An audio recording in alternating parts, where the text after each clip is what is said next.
مصر کی عظیم و شان تاریخ کلیوپاترا کے بغیر ناممکن ہے۔ کلیوپاترا کو حسن کی دیوی، بے وفائی کی علامت اور زہریلی ناگن جیسے لقب دیے جاتے رہے ہیں، لیکن جدید تحقیق نے ان میں سے اکثر کو غلط ثابت کر دیا ہے۔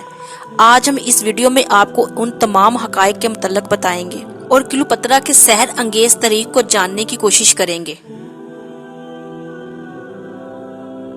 کلیوپاترا کو اس جہاں سے گزرے 2000 سال سے زیادہ کا عرصہ گزر چکا ہے۔ وہ اتنی خوبصورت اور حسین تھی کہ اسے دیکھتے ہی لوگ اس کے حسن میں گرفتار ہو جاتے تھے۔ جب وہ پانی پیتی تو پانی اس کی خوبصورت گردن سے گزرتا ہوا بآسانی دکھائی دیتا تھا۔ کہا جاتا ہے کہ وہ مختلف جانوروں کے دودھ سے نہایا کرتی تھی۔ مصریوں کے مطابق وہ حسن کی دیوی جو کلیوپاترا کے روپ میں اس دنیا میں ظاہر ہوئی تھی۔ خوبصورت عورتیں یوں تو دنیا میں پیدا ہوتی رہتی ہیں، لیکن کلیوپاترا جیسی شخصیت شاید ہی کسی کو نصیب ہوئی ہو۔ اگر بے پناہ حسن کے ساتھ عورت کو ذہانت بھی عطا کی گئی ہو تو یہ کسی کرشمے سے کم نہیں۔ کلیوپاترا حسن کی ملکہ تو تھی ہی، لیکن اس کے ساتھ ساتھ بلا کی ذہین بھی تھی۔ اس نے بڑے بڑے چلاک بادشاہوں کو اپنی زلفوں کا اسیر بنا رکھا تھا۔ کلیوپاترا مصر پر حکمرانی کرنے والی 33ویں خاندان کی آخری حکمراں تھی۔ اس کے جد امجد سکندر اعظم کا جرنیل پطلیموس تھا۔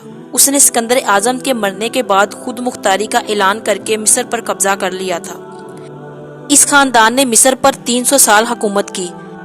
51 قبل مسیح میں جب کلیوپاترا کے باپ کا انتقال ہوا تو کلیوپاترا اس وقت صرف 17 سال کی تھی۔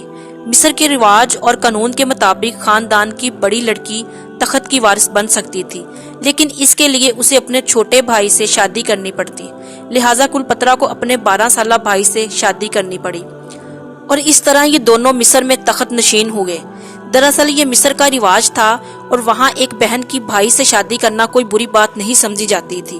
حکومت کے تیسرے سال دیگر امراء کے بھڑکانے پر کلیوپاترا کے بھائی نے مکمل اختیار اپنے ہاتھ میں لے کر اسے جلا وطن کر دیا۔ کلیوپاترا نے شام جا کر حکومت دوبارہ حاصل کرنے کے لیے فوج اکٹھی کرنا شروع کر دی، لیکن وہ جانتی تھی کہ جب تک کسی بڑی طاقت کا ساتھ نہیں ملے گا وہ مصر کے تخت کو حاصل نہیں کر سکتی۔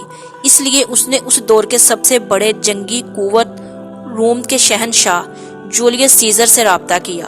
کلیوپاترا کو کسی طرح معلوم ہوا تھا کہ جولیس سیزر خوبصورت لڑکیوں کا دیوانہ ہے۔ کلیوپاترا خود نہایت ہی حسین تھی۔ اس نے ایک جوا کھیلنے کا فیصلہ کیا۔ اس نے خود کو ایک قالین میں لپیٹا اور اپنے ایک خاص آدمی کے ذریعے اس قالین کو جولیس کے دربار تک پہنچا دیا۔ ایسا عین ممکن تھا کہ جولیس سیزر اسے پکڑ کر اس کے بھائی کے حوالے کر دیتا اور وہ اسے قتل کر دیتا، لیکن کلیوپاترا کو اپنے حسن اور جولیس کے حسن پرستی پر اتنا اعتماد تھا کہ اس نے اپنا یہ آخری پتہ کھیلنے کا ارادہ کر لیا تھا۔ جب جولیس کے سامنے قالین کھولا گیا تو اس سے کلیوپاترا ظاہر ہوئی۔ کلیوپاترا کے توقع کے عین مطابق جولیس سیزر اس کے حسن کا دیوانہ ہو گیا۔ اس نے اس کے بھائی کے مقابلے میں کلیوپاترا کی حمایت کرنے کا اعلان کر دیا۔ جولیس سیزر روم کا طاقتور ترین بادشاہ تھا۔ کلیوپاترا نے جولیس کی مدد سے مصر پر دوبارہ قبضہ کر کے اپنے بھائی کا کام تمام کر دیا۔ لیکن مصر کی ملکہ بننے کے بعد رواج کے مطابق اس مرتبہ کلیوپاترا کو اپنے 11 سالہ بھائی سے شادی کرنا پڑی۔ حکومت سنبھالنے کے بعد وہ جولیس سیزر کے پاس روم پہنچی اور اس کے دل کی رانی بن گئی۔ جولیس سیزر کلیوپاترا کے پیچھے اس قدر دیوانہ ہو گیا کہ اس نے پورے روم کو اپنے ایک جرنیل کے حوالے کر دیا اور خود دن رات کلیوپاترا کے ساتھ عیاشیوں میں مشغول ہو گیا، لیکن جلد ہی ایک سازش کے ذریعے جولیس کو قتل کر دیا گیا۔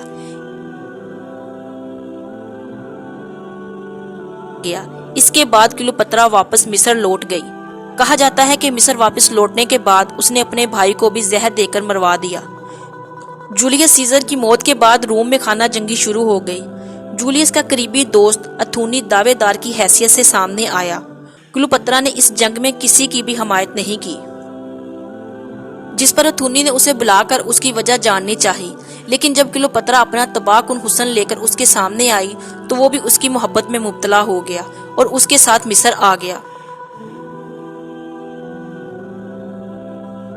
کلیوپاترا کے ساتھ کچھ عرصہ گزرنے کے بعد اسے روم واپس لوٹنا پڑا۔ اس کے جانے کے بعد کلیوپاترا نے اس کے جڑواں بچوں کو جنم دیا۔ اوگسٹس نے 32 قبل مسیح میں اتھونی کے خلاف جنگ کا اعلان کیا۔ جب اتھونی کی شکست یقینی ہو گئی تو کلیوپاترا نے اتھونی کو واپس مصر لوٹنے کا مشورہ دیا، لیکن اس سے پہلے کہ وہ مصر کے لیے روانہ ہوتے، اتھونی کے پاس یہ جھوٹی خبر پہنچائی گئی کہ کلیوپاترا کو قتل کر دیا گیا ہے۔ دل گرفتہ ہو کر اتھونی نے خودکشی کر لی۔